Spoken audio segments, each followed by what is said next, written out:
Hello student, good morning. कैसे हो आप लोग? उम्मीद है बहुत अच्छे से होंगे और मज़े कर रहे होंगे। लगातार मेरी वीडियोस पोस्ट हो रही है। आज का ये ज्योग्राफी क्लास 10 के लिए चल रही है। जैसा आप लोगों को पता है, आज क्लास 10 के लिए जो एग्रीकल्चर वीडियो चल रही थी उसकी आज पार्ट 2 है स्टूडेंट, जिसमें आज हम लोगों ने जो डिस्कस करना हुआ है उसमें मैं आपको पहले बता दूँ कि जो चीज़ें डिस्कस करनी है वो पिछले क्लास में काफ़ी इंपॉर्टेंट रह चुकी हैं।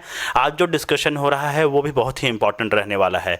तो चलिए इसकी शुरुआत करते हुए मैं थोड़ी सी रिक्वेस्ट करूंगा कि आप लोग इस चैनल को लाइक करें, सब्सक्राइब करें, शेयर करें, ज़्यादा से ज़्यादा कमेंट्स करें। अपना फीडबैक हमें दे करके अपने प्यार से अपने जो भी स्नेह हैं उससे हमें बिल्कुल बिल्डअप करते रहें, हमको पूरी तरह से प्रोत्साहित करते रहें, ताकि आप लोगों के लिए लगातार मैं वीडियो ऐसे ही पोस्ट कर सकूँ, बना सकूँ स्टूडेंट।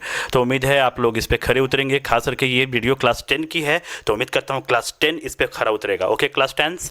ओके नाउ देखिए, जो टॉपिक आज की रहने वाली है उसमें आप लोगों को डिस्कस कर दूं कि जो हम लोग आज, जैसे पिछले क्लास से पहले बता दूं, रिकॉल कर दे रहा हूं कि जो पिछले बार हम लोगों ने पढ़ा था उसमें रबी, खरीफ और जैद को हम लोगों ने डिस्कस कर लिया था। आज जो मेजर क्रॉप्स है उसके बारे में डिस्कस करने वाले हैं। मेजर क्रॉप्स में रहने वाली है राइस को हम लोग देखेंगे, उसके बाद वीट रहेगा, मिलेट्स रहेगा, पल्सेज रहेंगे, मेज रहेंगे।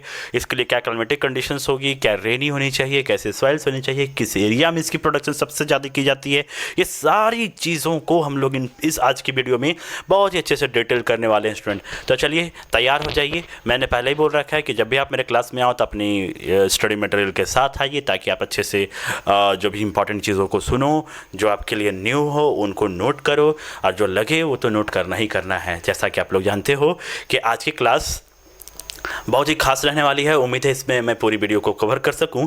तो देखिए, आज की जो मेन फसलें हैं या जो मेन क्रॉप्स हैं उस पर हम लोग, जो मेजर क्रॉप्स हैं उस पर हम लोग वो सारी बातों को कवर करने वाले हैं। जैसा कि हम लोग जानते हैं कि इंडिया की अगर बात करी जाए, यहाँ की क्लाइमेटिक कंडीशंस की, सॉइल्स की, एग्रीकल्चर जो फंक्शंस हैं उसके, है ना, ये सारी चीज़ें जो है ना बहुत ही वेल मेंटेन है अपने इंडिया में। बता दूं स्टूडेंट, यहाँ की जोग्राफिकल स्ट्रक्चर भी कमाल की है। आप लोग जानते हो भारत में उगाई जाने वाली जो मुख्य फसलें हैं, जो मेन जो मेजर जो क्रॉप्स हैं या फिर गेंस हैं, जो भी कह सकते हो आप, है ना, फसलें ही कहेंगे ज़्यादा अच्छा रहेगा। उसमें आप देख सकते हो राइस है, वीट है, फिर जो मोटे टाइप के अनाज होते हैं ना, ज्वार बाजरा जिसको आप कहते हैं, पल्सेज हैं, टी है, कॉफ़ी है, गन्ना है, तिलहन है, कपास है, जूट है, ये बहुत सारी चीज़ें हैं जो मल्टीपल टाइम्स पे इंडिया में प्रोडक्शंस मल्टीपल वे में करने का जो रिकॉर्ड है, अपने इंडिया का नाम रिकॉर्डेड है। चलिए स्टूडेंट, हम लोग इस कंसर्न में सबसे पहले बात करने वाले हैं हम लोग मेजर क्रॉप में राइस की। तो आपको बताऊं, राइस जो है इंडिया में प्रोडक्शन के मैटर में अगर इंडिया की रैंकिंग देखी जाए स्टूडेंट,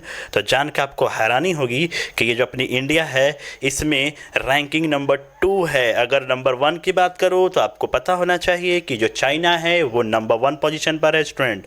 ओके, अगर आफ्टर द चाइना अगर हम बात करें तो है अपना इंडिया, अपना भारत महान। इसके बाद जो है क्या है, सेकेंड नंबर पर आता है लार्जेस्ट प्रोड्यूसर में से, इसकी रैंकिंग नंबर 2 है पूरे वर्ल्ड में। आपको बताऊं कि यहाँ की जो क्लाइमेटिक कंडीशन है, लगभग इसके प्रोडक्शन में आपको जो टेम्परेचर की ज़रूरत होने वाली होती है, मैं आपको बताऊं कि इसके जो टेम्परेचर होती है लगभग 25 डिग्री सेल्सियस से ऊपर होनी चाहिए, 25 डिग्री प्लस होनी चाहिए, है ना। और उसके अगर रेनी की बात कर लूँ तो अबव 100 सेंटीमीटर के ऊपर होनी चाहिए। अगर जोन या रिवर की बात कर लूँ तो आपको बता दूँ, नॉर्थ ईस्ट इंडिया के पास्ट वाले पोर्शन में, कोस्टल एरियाज में इसके ज़्यादा प्रोडक्शन करी जाती है।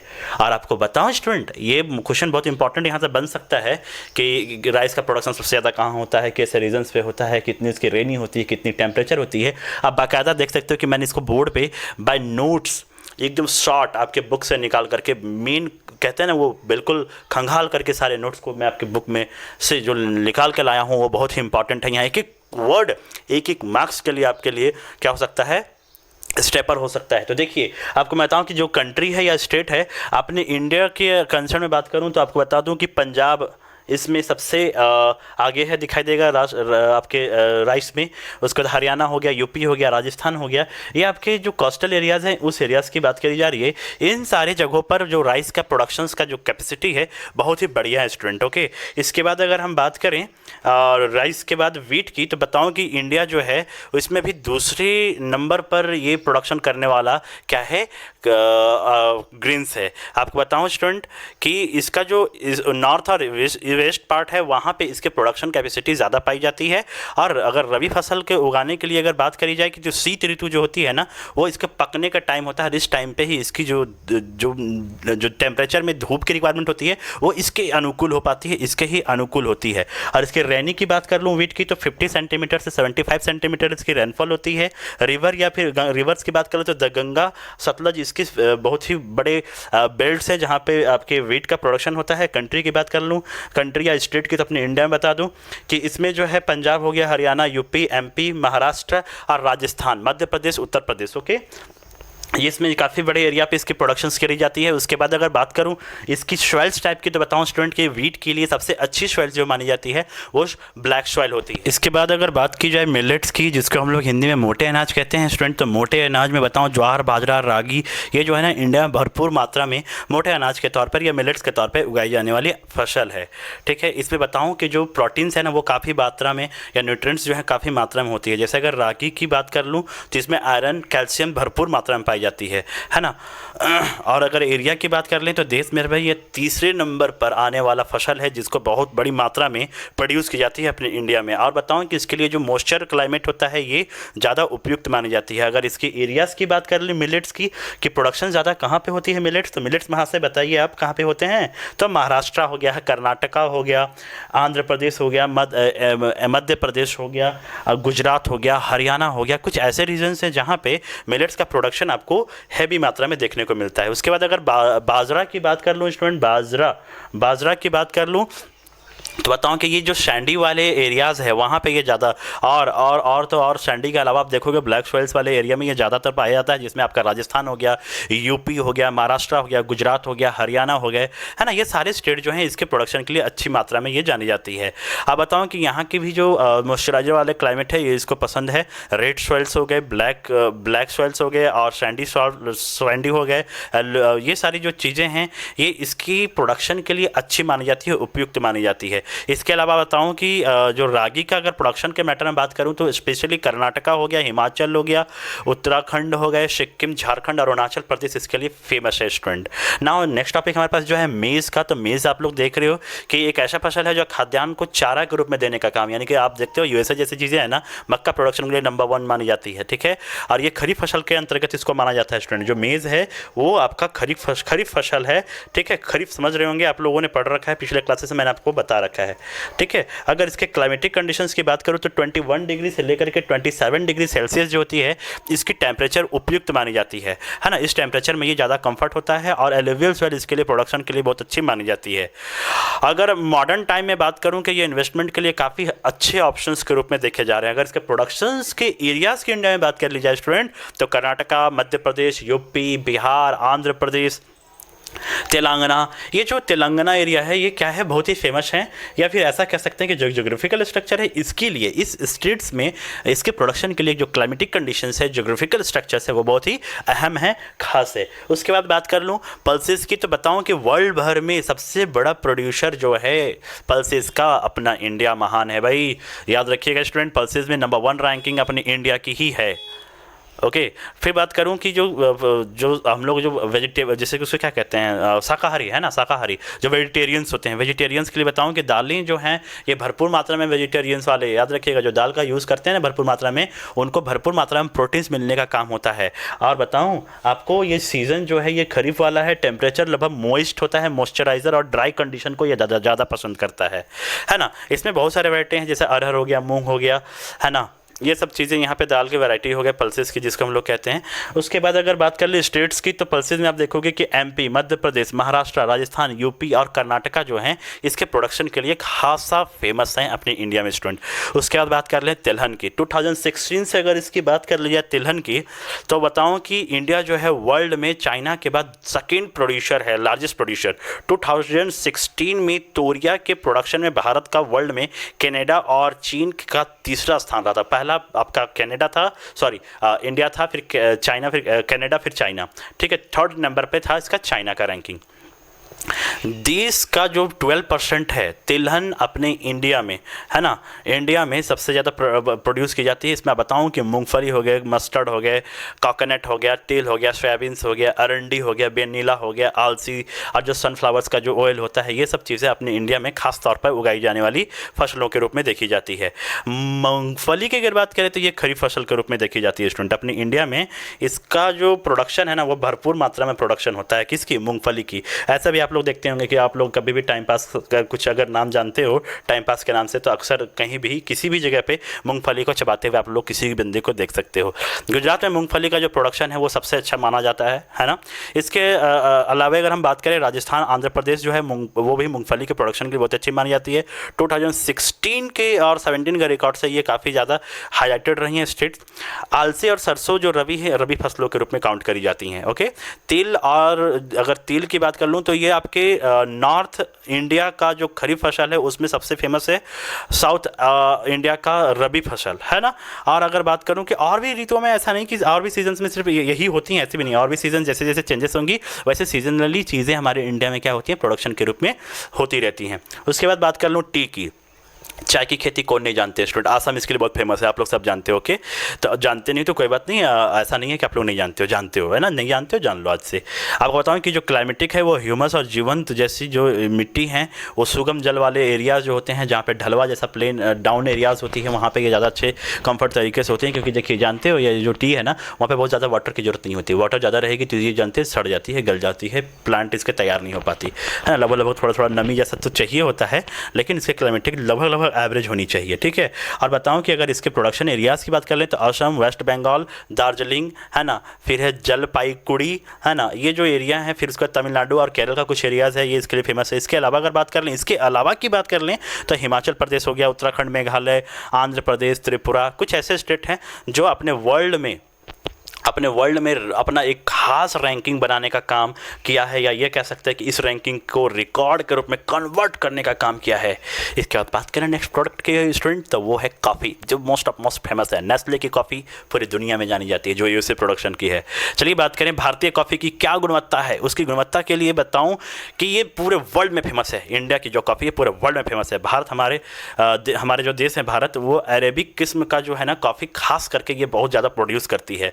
और शुरुआत में बताऊं कि ये जो इसका जो ओरिजिन हुआ है यमन से ही माना जाता है। यमन एक कंट्री है, यमन से इसकी क्या कहते हैं, ओरिजिन मानी जाती है, ठीक है। भारत में लेकिन कह सकता हूं कि ये जो है ना, भारत में इसकी डिमांड बहुत ज़्यादा है। इसकी कृषि की जो शुरुआत है वो बाबा बुदन की पहाड़ियों से स्टार्ट हुई थी। और आज बताऊं कि नीलगढ़ी पहाड़ियाँ जो हैं, जो कर्नाटक, केरल और तमिलनाडु में है, ये सबसे ज़्यादा फेमस एरिया है आपके कॉफ़ी प्रोडक्शन के लिए। नाउ नेक्स्ट है बागबानी फसलें। बागबानी फसलें क्या होती हैं? जो बागान के रूप में प्रोड्यूस की जाती हैं स्टूडेंट, आप लोग जानते ही होंगे, है ना। ईयर ऑफ 2016 में भारत का विश्व में फलों और सब्जियों के उत्पादन में चीन के बाद दूसरा स्थान आता है, ये आपको जानना ही चाहिए।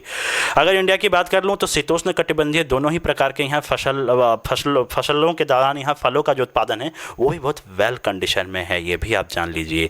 भारत में जो फल है ना वो महाराष्ट्र, आंध्र प्रदेश, तेलंगाना, यूपी, वेस्ट बंगाल, है ना, नागपुर, चेरापूंजी जो मेघालय एरिया है, संतरे के लिए केरल, मिजोरम, महाराष्ट्र, तमिलनाडु केले के लिए, यूपी, बिहार लीची के लिए, मेघालय अनानस के लिए, आंध्र प्रदेश, तेलंगाना, महाराष्ट्र अंगूर के लिए, हिमाचल प्रदेश, जम्मू कश्मीर सेब के लिए, नाशपाती के लिए आप देख सकते हो, खूबी और अखरोट के लिए विश्व भर में जो है वो जम्मू एंड कश्मीर फेमस है।